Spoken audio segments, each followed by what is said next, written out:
Well, lads, so for today I just have a quick change log to start with. For Edgar Markov, my vampire deck. A few months ago, this user El Moro commented on one of my making cuts videos that he thinks doubling my vampire tokens is bad, isn't very effective. I've been thinking about that and opened the deck, did some play testing, and I realized he's probably right. So I'm cutting Anointed procession. 3 in a white. Enchantment, if in effect, will create 1 more tokens. It doubles the tokens. What this allows me to do is take this card out, because I've got the foil, which is kind of expensive, probably due for reprint. So wizards can kill the price like they're doing to everything else. And I'll run this in Aurelia. I'm planning an Aurelia War Leader rebuild, and the focus is going to be tokens. So this opens up space for Aurelia to be doubling her tokens. I probably should have pulled this out beforehand, but let me show you what I put in. Probably is going to surprise a few of you. Of course, be near the top of the deck, wouldn't it?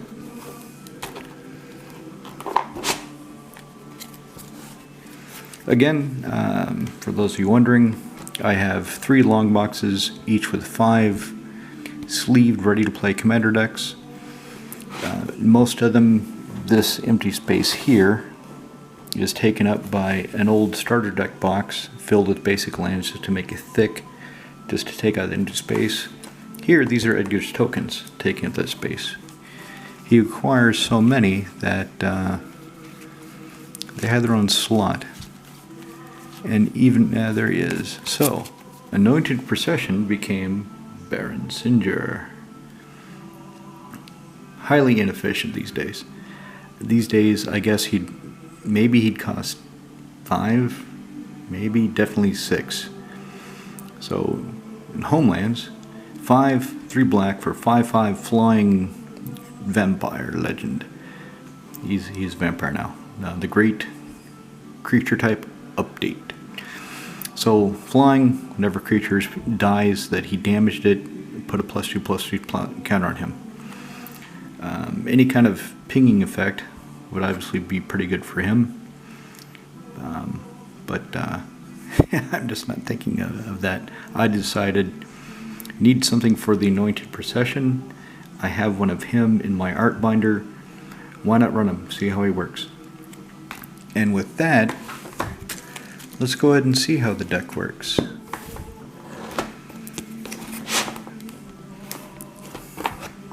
I might have mentioned this before, but something I highly recommend is whenever you build a deck, will you just stay up there, Edgar?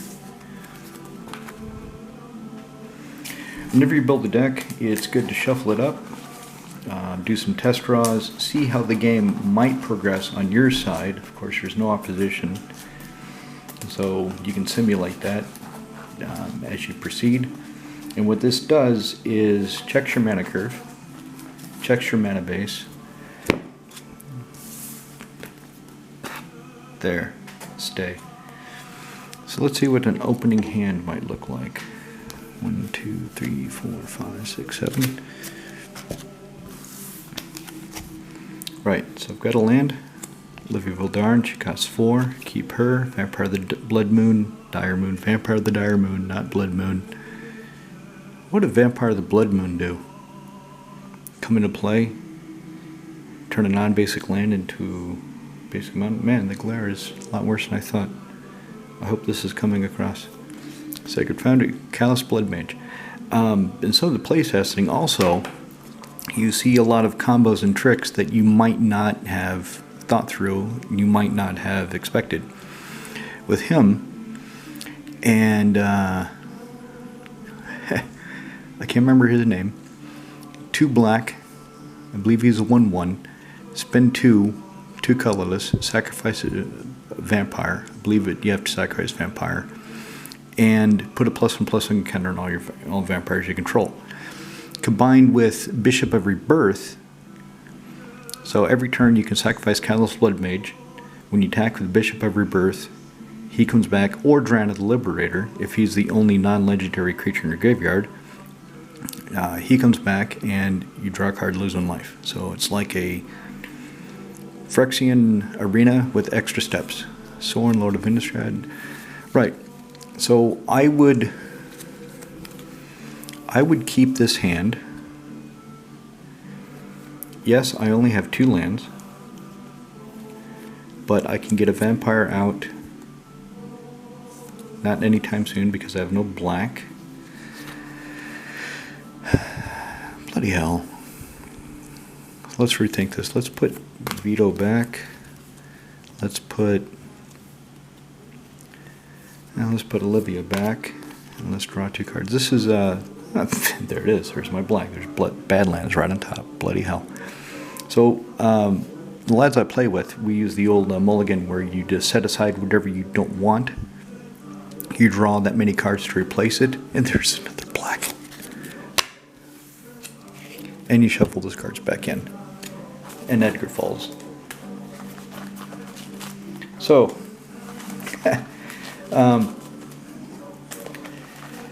what we want to do is we want to give people a chance to play. So that's why we use that particular mulligan rule. I'm not sure if that's the official Commander mulligan rule anymore or not.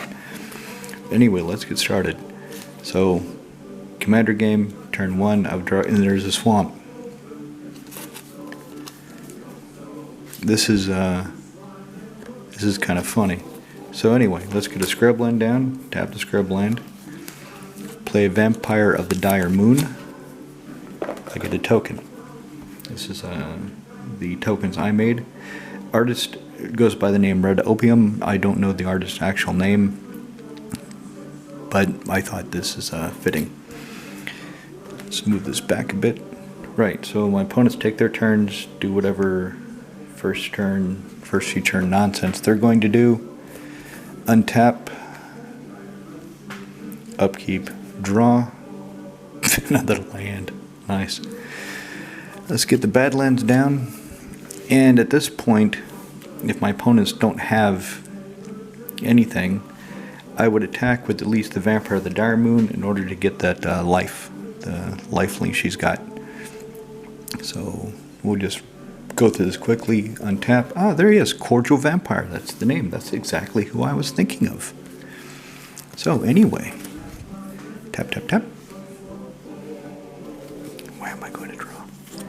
Because I'm going to play Callous Bloodmage.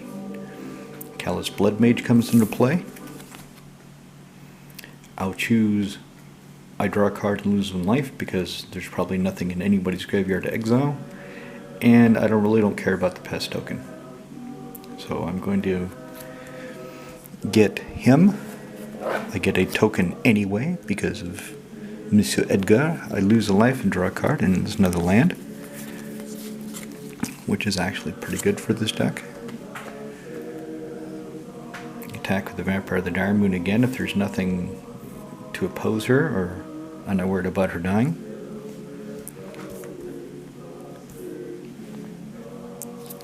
Draw my card. Now you can see I'm already up to turn. What do I want to put down? Let's put down the Volra Stronghold. I'm turn 4. I've already got 4 creatures, which is pretty damn good. 2 more turns to Edgar, barring a Soul Ring. So, let me show you what I mean. Cordial Vampire. Whenever he or another vampire dies, put a +1/+1 counter on each vampire I control. Cast him. Black, black. I get another token. Let's put her there. And at this point, okay, no, it's not him. Who's the one I spend 2 colorless, sacrifice a creature, maybe he's a vampire, I can't remember offhand, and I put a +1/+1 counter on each vampire I control. I can't remember the name. Anyway, So, since I can't do anything else, she costs color specifically. I could have put down Sorin, but I got him down. So, attack with Vampire of the Dire Moon, Callous Bloodmage. Let's say he dies. Let's say he's deader than Disco. So all my vampires get a +1/+1 counter. This is why I made the tokens, because if I use just small objects as tokens, it's harder to see the +1/+1 counters. And this deck generates so many +1/+1 counters in my vampires, that's actually a significant consideration. So let's keep going. This is just, like I said, testing the draw, seeing how the turns go. Opposite Aid. I don't need it now. Keep it in my hand. Let's get the Rugged Prairie down.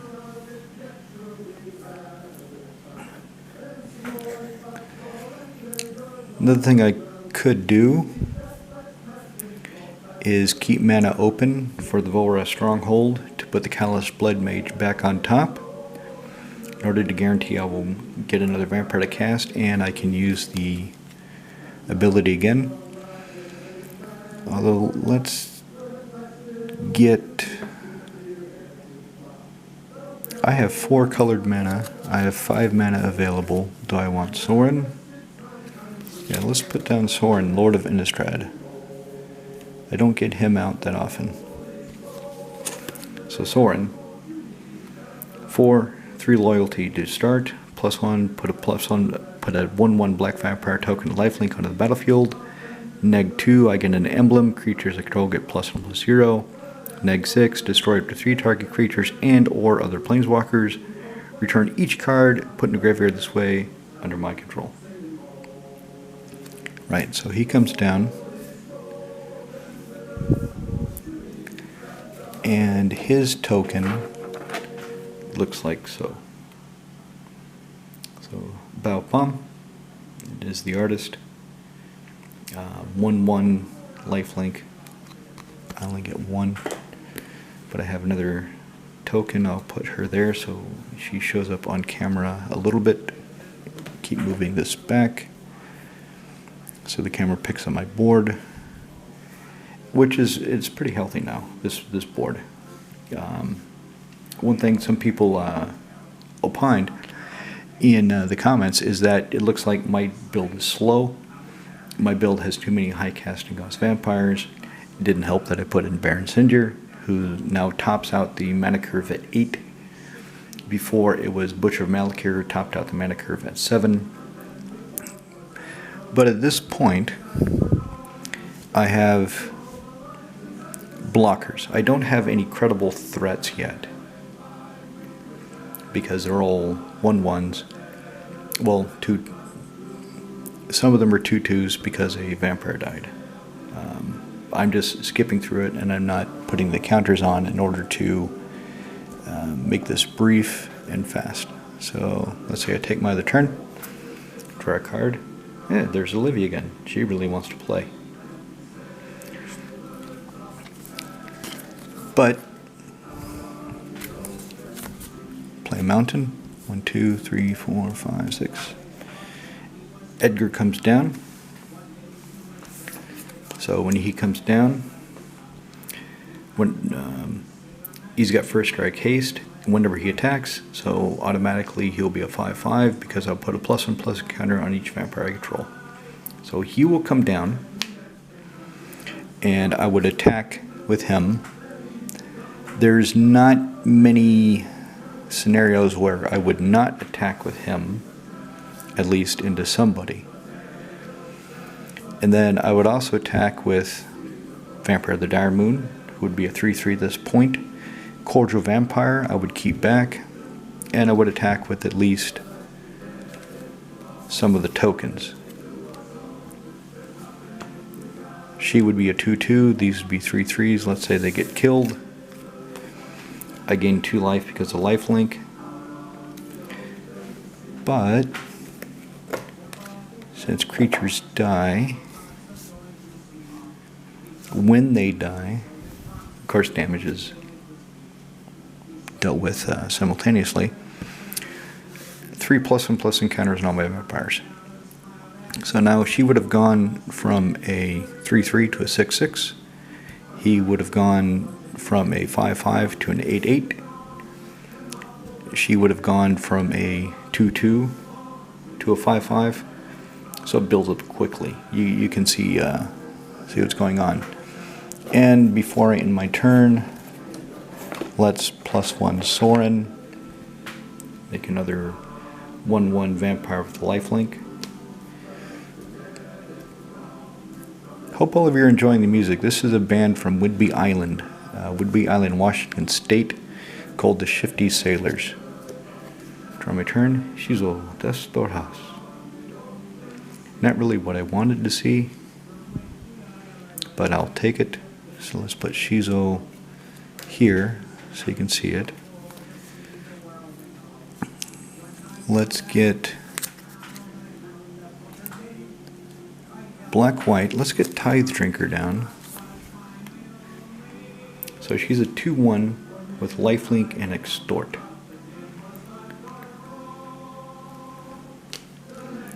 And I get a vampire token because of her. Like I said, building up the board fast again. I do some attacks. And to simulate, let's say at the end of the turn, I use Volra Stronghold to put Callous Bloodmage back on top. Yes, I'm not doing this efficiently. What I should have done is tap the mountain for Rugged Prairie to get red-white for the Tithe Drinker, black from the Scribbland for the Tithe Drinker. I would have had one left over. That wouldn't have worked. No. No, because I need black to give Edgar fear. I would have given him fear during that last attack.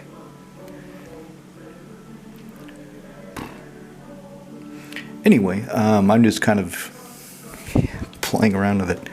So that's the deck the way it is now. Let me know what you think.